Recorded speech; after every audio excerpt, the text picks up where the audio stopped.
Gymani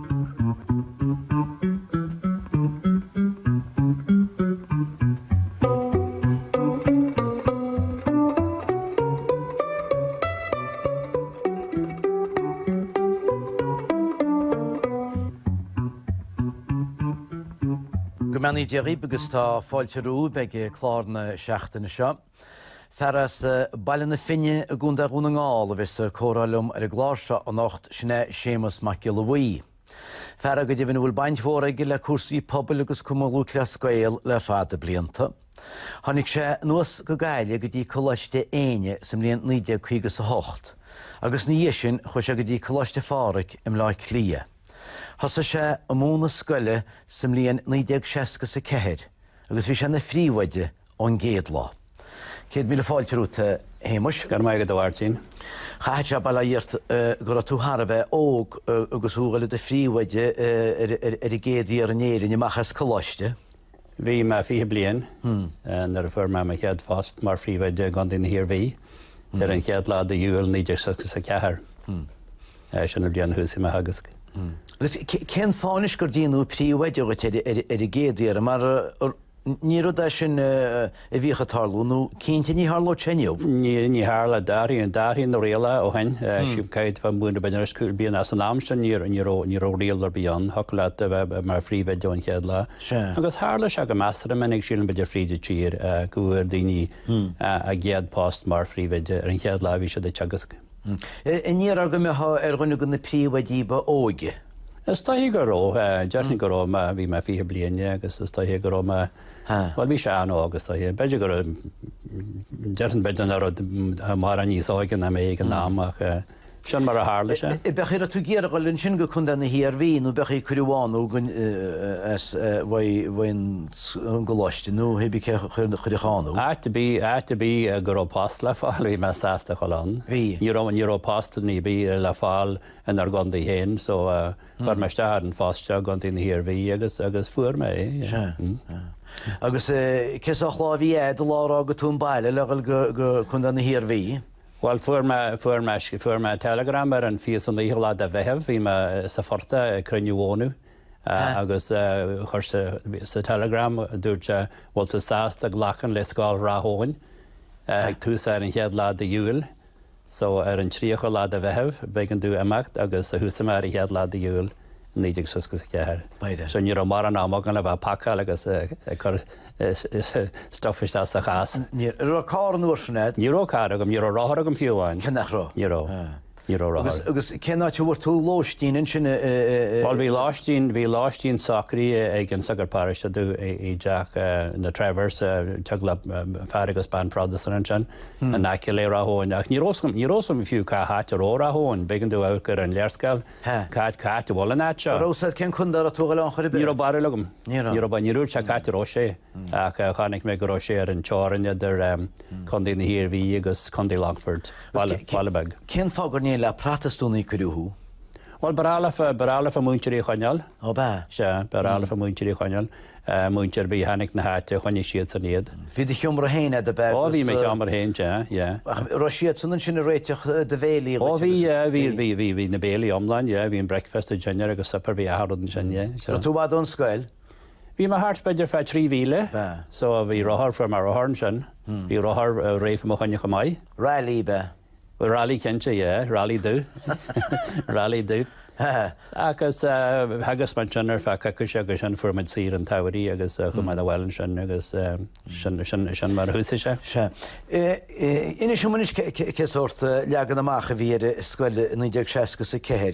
Ce a bhí bhún ar i géadú ar maidin? De rá géilge beidir a feadh uaire agus an sin beidir matematic ar feadh uaire agus an sin breisiú a híineag. A né híineag an sin beidir stair naturalis agus an sin beidir néam genere, lón beidir agus néam lón beidir go mehamúnú stair naturalis na beidir carpaidechas agus bhí samagam sa gardarach baráil bhí garí scála chun chomáisna baráil bheith a muoithe chur prétaí ná mar deis ré le fatí agus rudí mar sin. Agus rá tú múna tead an ghilge a goháin an ghilge hé. Cintí a géala goháin géala goháine. Ní a tú pléile gailginine se ó híh stair na tírólaach. Nírá. Gus ceach sí bhí a péine an gasú lá. Bhí samachchas a géala, bhí si go maiid cai mar agur páistí an bhí bhíon tú. agus bhí scáil bhí scáilgaid de bhí an. Bhí an bhena bhí lam, bhí sí réile ías, bhí sí seacas a seacht. So bhí chudí se go mór lam sa cheadal blion agus do réir ceil sin hanig runniú scáil tríide dé coppla bíon éis sin. Agus thula me gur an bhean Gedúr tún sin an bheanna bhí leit mar de ra diimiisi, agus a bheanna bhí le fannach leit tháinig síán. Sin an mún teile? Well níor hanig sí go beidir an coppla bíon éis sin. Se a hanig sin hanig léir sin. Sin iad a bhean chéile? Léir mar de ná léir fannin is bell hanna lech agus sin pása máid coppla bíon éis sin. Bhí sé tálú go minic nach mioch go miocht na múnteirí bhíochs na scaile í le chéile ó pósa chéile. Ní chaite go bit se be caihan túlaúna a chéile? Ní bhí se be múnach ní bheith me bhre sta bhil chríne me búna í trílag agus beidir sinna hééis an hálaí rodíile ach chaasta fás meid scarbi. Fás ná a íon trí mar sin go láche. Bhíon lá fáda go dtíana í bhhartín. Agus nar a tháinig de bheanán mar rá múnteir eile freisinán ran tríú mún hín trí muid ran náam, bhí scáil runniú cónascú ar san nám sin dreidú chud bhór an na scáilta agus runniú cónascú arthú agus hanig múnteir eile steilenne, so bhí trúr a gan san náman sin. Míoch ceola goíán agus órán agus. Bhí cinnte bhí tam bhanta si maithí ceáil agus ní bhaintse beidir go maithí ceáil, so beidir dhéanana sin ceop mo chud sa ceáil go maiid agus bhí ansa meici tegus ceáil agus tegus beidir an fed agus stáin agus rodí mar sin. Bhí banna ceáil sin ar chumission sin agus bhhar se coppla blion. Bhí an tradiisiún láidir is na scoile í nuair sin héimeis gur an maide anún slát ar sláthead. Bhí slátan se nach ní mar an sam agus slát. Nach chan sé déir an schuileine go na múnteirí nach mídí se boldaine. Well deir sin bíh sin fír na bréga a chas héis ní bheith mar an sam agus slát. Nírá. Cé dí aniubar ar maithan lágur fríú réile se slát? Síl me gur maicinn, bhí go dhór an na muitir beidir a dúsa dé beidir baríad san am sin tá sé mé héine agus maihinn rud sin.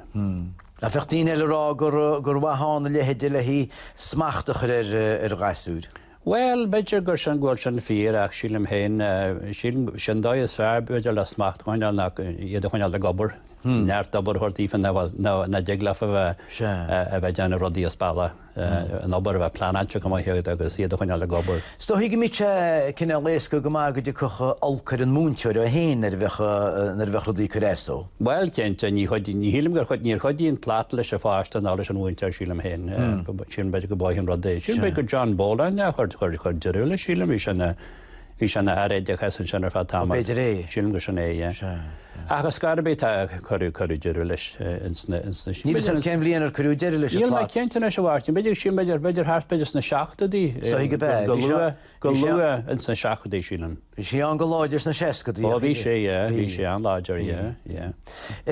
Cé méid scoil linn sinan nechatúáin agus ú fós mar dear a gimimechtó ó chean go ceanna agus ú fós a fáil de fost mar fríomhaide.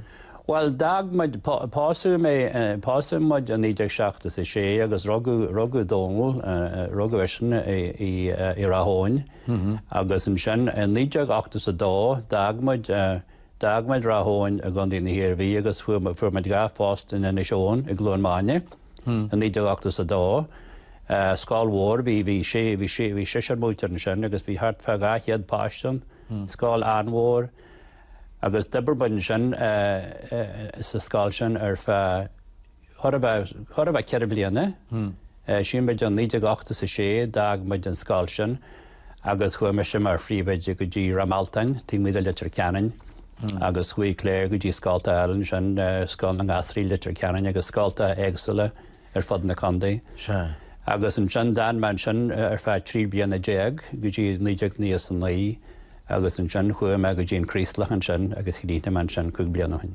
So tá tú IDS a jabanis le chuúglíanana tá cléir am múna gúnaí. Tá sé múna go fáil, tá sí tegus snámach le tá sí a géal sáil leis a cean sáil lán géal an sin bon sáil tá sáil an mhór tá hartfa ceirhéad páistan sin agus tá sé tegus an sin go fáil.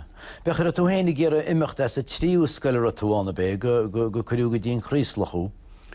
Well, bhí sé bín sé deas áthú sílam námaní agus bhí sam agam sa beidir cháil go beidir go sáil eile agus chu me go dtíon crísleir a couple blion agus bhain me soltas an sin chomáid. I níar an múnteoid bhfuil sé áú ó scoil go dtí scoile le héimeis nó bechaí ineartar le hapéin go gaithe sé. Ó tá sé níartar art ní héla daine bí éart ní go fiún taspach ní héglis éart tá sé suas le tain ó bhfuil mas maile áthú ó sáil go sáil. A cháíar a chu testpacha bhfuil beidir nach go hachaniseach chaí aon sna seacadí agus na seaachúí chaí daimsúléar a fortchópsúd go náglas. Is dóithe mana me sásta leat ná an fiú beidir a chéige a sála go deachlas na róta sáúil agus beidir go níarteart beidir a cheantar a áchar sáil go dtí ceantar eile. Má tá deanna do chu debre le daine bíhéart cháilte bre. Ro sé go déile leis na cigirí sin na bhíchatíocht. Bhí feite ag na gaiúrób sean go míchas ag múntear frisin. Bhí chuideach díon go maiach ó mé híomh héon é fuair mar ré go maiiles na cigurí lig síle mar rananta do debre go meastar a maithe agus mai scríbta do chuid nótaí agus bheith meastar a mai ag do chuid debre ní feibe bí le cigurí. Agus a rug leor scríbneach le dína go í hééis am scoile le hí go dinúí chuneala dún ceart. Well chaithe scéim le heú anamach ar a gas chaithe scéim seachtainna dhéanamagad na beidir scéim mísa go scéim bliana. Bhí sé táhat a go meh na scéimní sin deanta maithagad agus bhí sé táhat go deachla na scéimní sin i choirí grí go maiid. Ach ag deirú an léas sin bhí chud bhór ceart chana deanna le capliúir, ach ag deirú an léas bhí lá bhí críní go tríoch le agus beidir capluúir a han beidir capluúir sa tarnóna na on deidir seachne.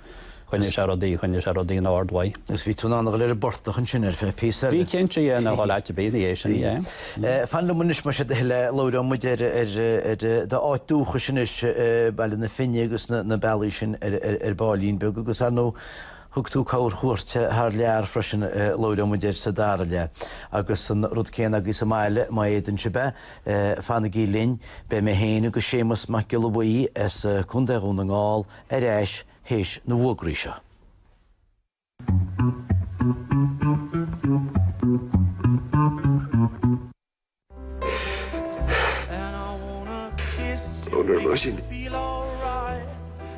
Ma tá maznánaí hiúin. Tá ceapah gúil a go an déanta a tána hén.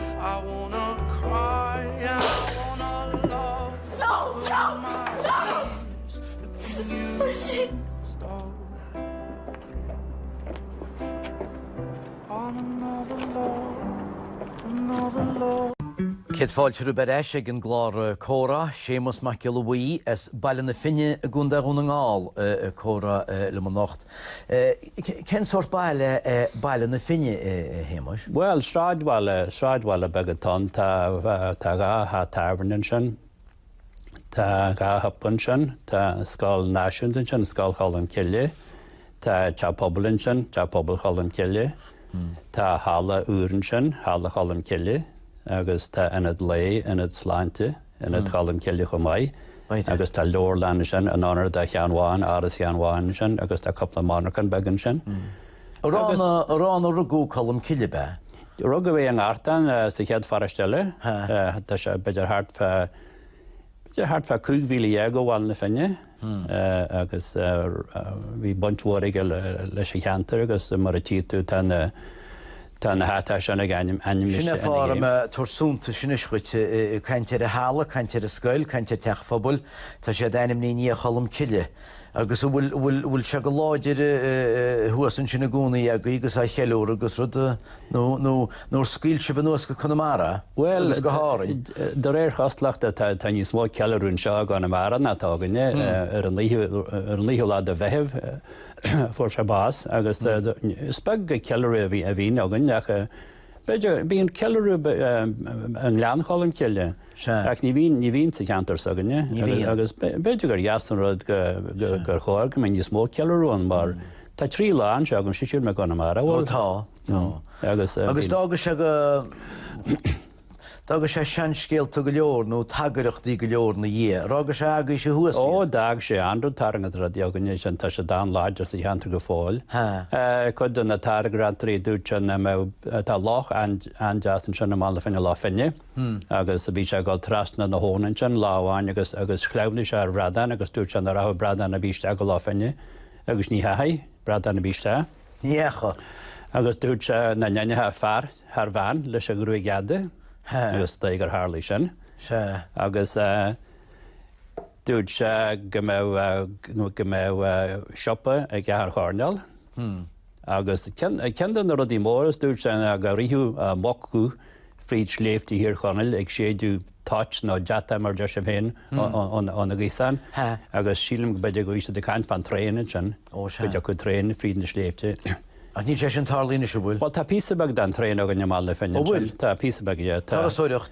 Tréin tarasóireachta, agus thug muid an bocúthirí an anar de chalam ceile.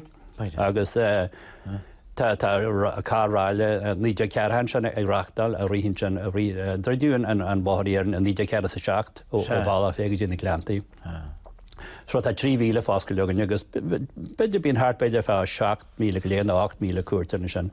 An aine bliana. So hí fi séige mar sin na héimeis? Is cáil goró, is cáil goró. Bhfuil sadan náte rugúhas ní díirecha maiile na finne, cen tainna bhíar náte rugú hain? Ó áitfag agus sé tíh bhailir. Bhí molin sin, bhí coppla molin sa cheantar sin agus deirtar go danig méadúar an déanair sin orí heam gáta. Bhfuil an teanaí bhíon bhfuilin bhfuil se anna gún. Tá písa dé sin go fáil, tá sin sin go fáil, agus deirtar go neart bí sa cheantar sin in 8 cear sa seacht ar bhín gart mór nírin.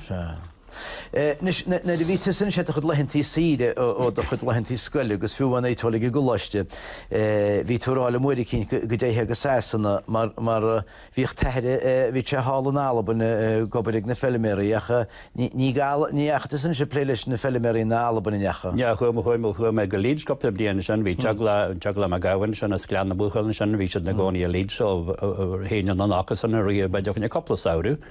Cén cean go le héime sé bhí ag dún ngá le Leeds, mar bhí rint wathacabán, chaní bhéir í vicís go deacab sin bhí seála Leeds a go. Chuí anrad ón chuí chud bhór daoine an ceanta so gan go Leeds nó séiste, so é beidir gur cahar bhí sin níos lún na London bhid an na Glasgow, ach chuí chud bhórach go Leeds agus chaim a hen coppla bliana Leeds. Roine de Chapeltown Road. Bhí aine go mar dan mé sin, dan mé sin, agus chaim mar gur hatain an saoúlam agus Hacan arráisna sin beidir beidir Jeremy Loonis agus chail arráisna scála a man over.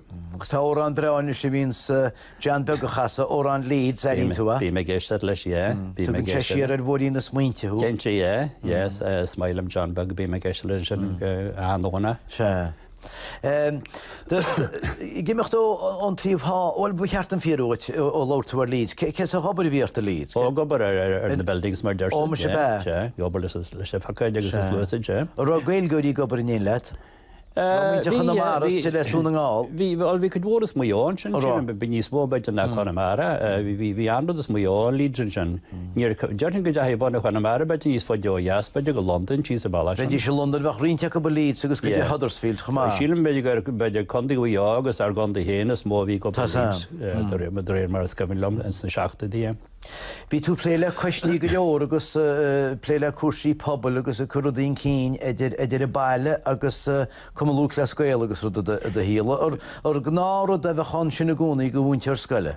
Well, is dóithí gur an tam agad sa chéad a chu gas ví ré beidir go tríolá agus an sin me ví a meastar mai scrífurt an job mar runúní ar a chlobáte agus nar bhí me gan déna hir bhí páirte go le leis an common an sin ban brasna agus an sin bhí bunte gom le scór na nóg agus scór sinir. Agus bhí bunte gom le clíí pobl. agus sin ar hanig meag ban na finin sin chu bhí bonte go leis an tréine sin agus bonte go tá park poblúin sin agus bhí bonte leis an halla agus tá mar chaithirle ar borbáin siad an scáin sin scáilcháin chéad ná lehan. Is smáile man ceanál sin ebre. Tá sam Tá tú fós éisgúil tú ADS le cuasaí scoile. Well, tá mar chaithirle tá mar chaithirle sin Sundúil gur sagart í víns na gahilach ar dí mar sin. Well, bhhaile ar hanig an sagart gead de chunig a chuir sé ceistearm an caiithirle fanna coppla blion so dúirt me an neanaine tá man sin go fáil. Agus dúirtú man sin hééis simbecht a small an gearrí dúir sin gur gúdaine gon chláán tá bert chluneagaí nachhfuil. Rugga dólan i gondin hir bhí agus bhí sé hart fe cúlbíanaan ar a dag se agus tá se go bar leiris leifin sin mar flanalaí agus rugú cahall i glúrmáine sa sisna agus go in Acton i London. Rugation an 1982 i glúrmáine. So bert gasir tu. Or bháda leit gur a láidir a scoilidínteid nó ra tú uignach i gimimeachtas a scoil, tarnte deidir semachta í, bhain níhéir an scoil le dúnach, hí tu sa gimimeachtas.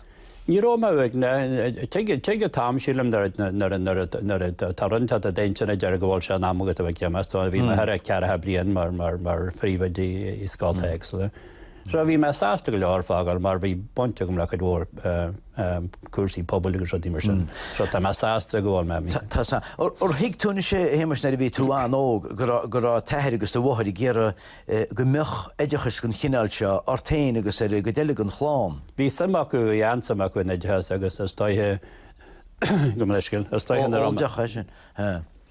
Mar bhíon chudeile go bhainte me gilhí chu séad le múnteireacht agus gádaí. Bhí idirthréad na gádaí heartan se. Bhí dear a go bhí hiúís na gádaí, bhí sé an gaiilebeh hí sé muoire chláhan, agus bhí seán tegus go bhile clí ar fanna blianta agus tá se na bhána sinna sé rástan lechalta na gáta Harci. Ó se. Agus tá mé dhéar fer síl tá sé pástan sin tá sí fear céile marú bheile an anam. Agus haich sé sin anún go galabun hir ó téirige dá agus sin chuide go airige dalabun chuirn choiste sibse. Cinnte sin mar a bhí sé sa chundaí aganine, be héad go hallban agus well, nar a pástavéis a beidir go níhe an níos má. A hála se go minic go dehe daoine an ar bhí an pásta agus go chuir se deige. Me stúr hiic sé gur a bud chrúa ar héin a nún galbans nar sé géar go mecha chláán a gimimeachta anúnan sin. Go meach deab níos éca go. Istáithe go bhil sam ag hena agus máth a deas chomáis ag le hort agad páistí le job maithe agus sin rud maithis hé go bhfuil samachú in éidechas agus leanúint leis. Tá éidechas an léniuúb airí go mór le heisníideag ségus cehéide. Ceach im ranín tú ar na rudaí seo a chluisin tú chuir lá bhfuil neidir tescailteach le dún agus ceara siar ar bhúnteirí. Nach chiile go bhhear bheitcha síl nimhna bhí sé déar muid áscóil blianúchain. Well, dredú scáilta het na seachtaí go mai ach an plán seán se tá go nniu leis na scáilta a réid ní hílim go mé sin sláintúil ní hílim beidir an debrethe sé tan plán sin ag agróí chuin ceart leir acha. Ag dearún lééis sílim gohfuil na scáilta bega gohfuil se dáhaid agus na cháirí a bheith an réid mas féidir charbí.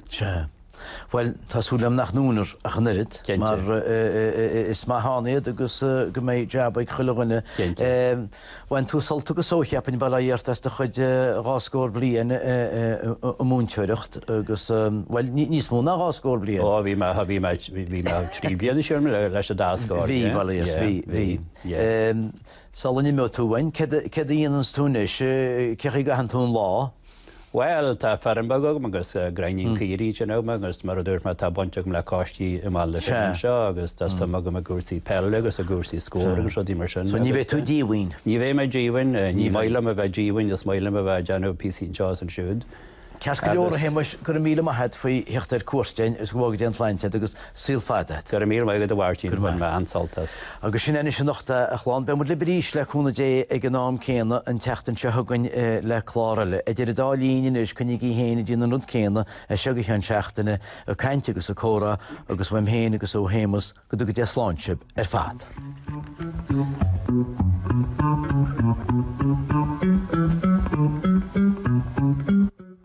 Dían for cainted ábhar eile fadanis, sin an lonchulaí inspiráideach Conor Hayes a bhí idan amaráiteach amána na galís na hochtódaí.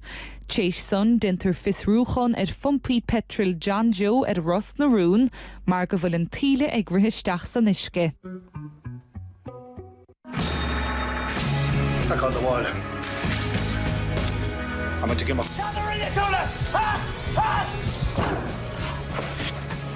Not him. Jump into go to show escort. Get a full of horse. Fraggle, man. You can't tell you, man. Drámaíocht nuair an nach, scéal